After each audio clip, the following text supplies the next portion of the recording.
ارے پاپا جان میں آپ سے سوال کرتی ہوں، نیک بننے کا نسخہ بتائیں۔ نیک بننے کا نسخہ بتائیں۔ نیک بننے کے نسخے کی مجھے سب سے زیادہ ضرورت ہے۔ آپ کے امی ابو کو بھی ایسا لگتا ہے کہ ضرورت ہوگی، ہو سکتا ہے اسی لیے آپ کو آگے کیا ہو کہ تم پوچھ دو۔ تو نیک بننے کا نسخہ آپ کے ذریعے سے امی ابو تک پہنچانے کی کوشش کرتا ہوں۔ نیک بننے کا نسخہ بنام مدنی انعامات، مکتبۃ المدینہ سے چھپا ہوا ملتا ہے۔ آپ کے ابو کے لیے 72 مدنی انعامات اس میں ملیں گے اور امی کے لیے 63۔ ابو امی کو دے دو کہ یہ مدنی انعامات پر عمل کرتے رہیں۔ یہ نیک بننے کا نسخہ رسالہ دکھایا جا رہا ہے، سبحان اللہ۔ یہ بھی پڑھ لیں تو اس میں کچھ اس کی مزید ترغیب ملے گی۔ تو انشاءاللہ اس پر یہ عمل کرتے رہیں گے تو یہ بھی نیک بن جائیں گے۔ اللہ مجھے بھی توفیق دے کہ میں بھی عمل کروں اور میں بھی نیک بن جاؤں۔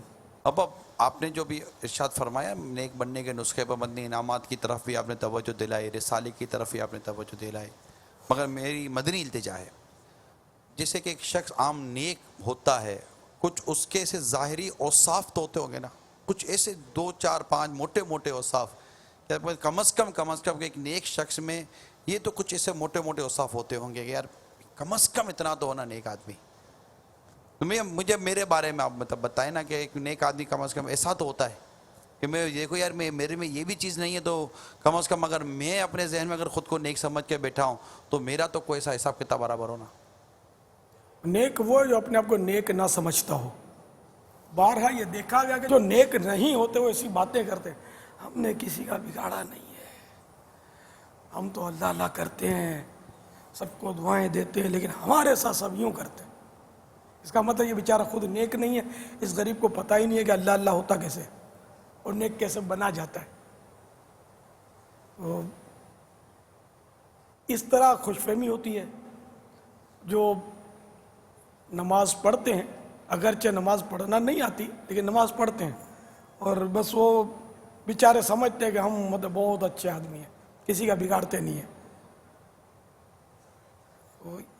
نیک وہ کہ جس کو یوں لگے کہ میں نیک نہیں ہوں۔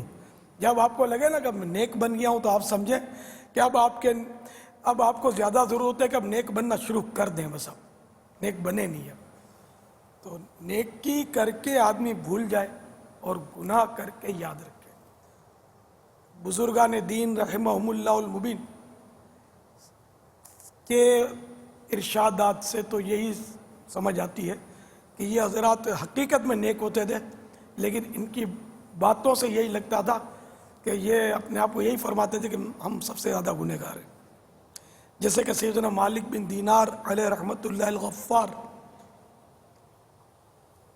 فرماتے ہیں کہ مسجد میں اگر یہ اعلان ہو جائے نا کہ جو ان میں سب سے برا ہے وہ سب سے پہلے مسجد سے باہر نکل جائے تو سب سے پہلے میں لپکوں گا۔ اب کوئی مجھے وہ طاقتور و دھکا مار کے ہٹا دے تو الگ بات ہے، ورنہ نکلوں گا تو پہلے میں ہی مسجد سے باہر، یعنی میں ہی برا ہوں سب سے۔ کیسی عاجزی، حالانکہ آفتاب ولایت کے روشن ستارے ہیں۔ عاجزی انکساری اپنے اندر ہو، وہ بھی زبان کی نوک سے نہ ہو، یہ دل کی گہرائی سے ہو، نہ زبان کی نوک سے۔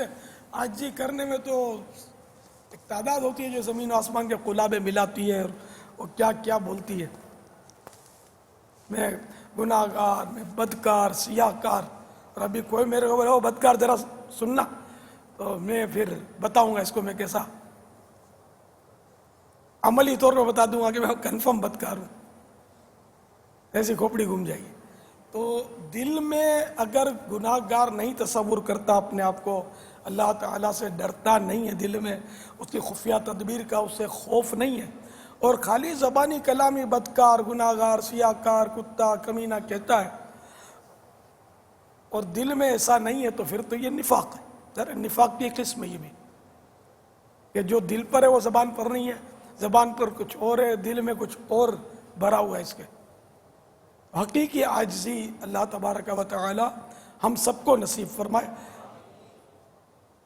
خصوصاً جو مائک پر آتے ہیں وہ عاجزی کے الفاظ اکثر زیادہ بولتے ہیں، ہم جیسے جو ہوتے ہیں نا بہت بولتے ہیں، اور مزاج ان کا مطلب آسمان پر نہیں تو کم از کم بادلوں میں ضرور ہوتا ہے، سب کا نہیں لیکن مجھ جیسوں کا. تو اس لیے مطلب اللہ تعالیٰ سے دعا ہے کہ اللہ تعالیٰ ہم سب کو حقیقی عاجزی نصیب فرمائے. تو بہرحال نیک بندہ بعض اوقات دیکھنے سے پہچانا جاتا ہے، بعض اوقات نہیں بھی پہچانتا. پہچان آپ نے مانگی ہے تو وہ ہر ایک کے بعد وہ آنکھیں نہیں ہوتی کہ بعض اوقات وہ ایسا اپنا اس نے روپ دھارا ہوتا ہے کہ کوئی اس کو نیک سمجھے ہی نہیں، اور وہ واقعی ہے کہ نیک ہوتا ہے. اب بعض ایسے ہوتے ہیں کہ وہ یوں رومال رکھیں گے اور یوں کرتا پہنیں گے اور بالکل کلف لگایا ہوا امامہ، اور خالی اس کو آپ نے انگلی لگائی تو اس نے تاڑ کر کے رکھ دیا. ایسا نیک ہوتا ہے. لگتے سے نیک ہے، گوری چمڑی ہوگی تو لگے گا نور برس رہا ہے. اب وہ نور تو بلال حبشی رضی اللہ تعالیٰ عنہ کے چہرے پر بھی تھا، جو کہ بھی نہیں بلکہ لفظ بھی واپس لیتا ہوں، نور تو بلال حبشی رضی اللہ تعالیٰ عنہ کے چہرے مبارک پر تھا، حالانکہ رنگ ان کا سفید نہیں تھا. اب میں اپنے دل کو تو کالا بول سکتا ہوں، ان کے چہرے کے لیے میں یہی لفظ لوں گا کہ ان کے چہرے کا رنگ مبارک ظاہری طور پر سفید نہیں تھا لیکن نور برس رہا تھا. تو عبادت کا نور جو ہے وہ ہم سب وہ آنکھ نہیں رکھتے جس سے نظر آئے. اب جیسے تہجد گزار جو ہوتا ہے اس کے چہرے پر نور ہوتا ہے، اب یہ واقعی نور ہے یا چمڑی ہی سفید ہے یہ کیسے طے ہو؟ یہ اللہ تعالیٰ بس وہ ہمیں دل کی نظر نصیب فرمائے کہ ہم عبادت کا نور شناخت کریں، ورنہ گوری چمڑی پر فدا ہو کر بعض اوقات بعض لوگ ایمان بھی قربان کر بیٹھتے ہیں. اگر جینے کی خواہش ہے تو کچھ پہچان پیدا کر. صلو علی الحبیب صلی اللہ تعالی علی محمد. مجھے اپنی اور ساری دنیا کے لوگوں کی اصلاح کی کوشش کرنی ہے انشاءاللہ.